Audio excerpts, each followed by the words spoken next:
सभे मगहिया भाई बहन के भूलेटन काका के राम राम। आथिन मगहिया खबर में सुनथिन देश दुनिया के खबर। आज 1 मई मजदूर दिवस है।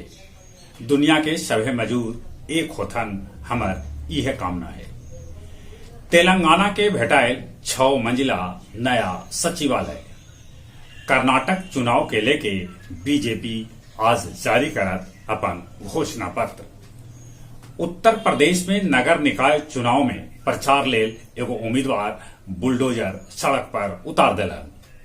महाराष्ट्र और गुजरात आज मना रहा है अपन स्थापना दिवस।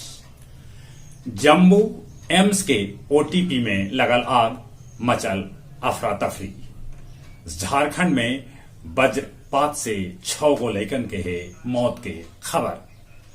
लुधियाना के ग्यासपुरा इलाका में जहरीला गैस रिसाव होवे से 11 आदमी के दम घुटे से हो गए मौत। ओकरा में गया के डॉक्टर कविलास के परिवार भी शामिल है। पूरा परिवार उजड़ गया। किंग चार्ल्स के राज्याभिषेक लेल तैयारी तेज हो गया है। सूडान से 135 गो भारतीय नागरिक के भारत लावल गए। रक्षा मंत्री राजनाथ सिंह 3 दिवसीय यात्रा पर मालदीव आज रवाना होलन।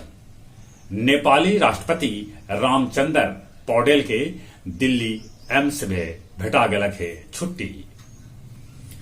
हरदास सेमिनरी स्कूल के सभागार में प्रगतिशील लेखक संघ गया शाखा के 12वां जिला अधिवेशन आयोजित कल गए।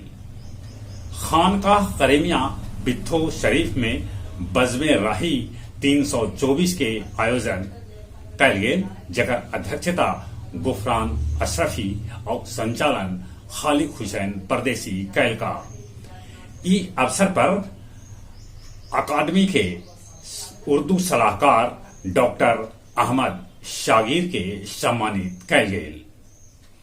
होटल पाल के मालिक चंदन दुबे के अपराधी सभे OTA 5 नंबर गेट भीर गोली मार के घायल कर दिलन। भूसा में छिपा के बथानी के सरबहदा में पकड़ल गए 285 पेटी विदेशी दारू। अब कुछ खेल के समाचार। IPL में Punjab Kings Chennai super Kings के मुंबई इंडियंस राजस्थान रॉयल्स के हरा दिला। महिला पहलवान इंसाफ भेटाए तक जंतर मंतर पर रहता टिकल।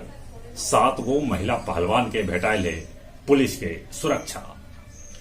पाकिस्तान न्यूजीलैंड के दूसरका वनडे में 7 विकेट से मात दिला। एशियाई चैंपियन में सात्विक और चिराग के भेटाइल गोल्ड मेडल।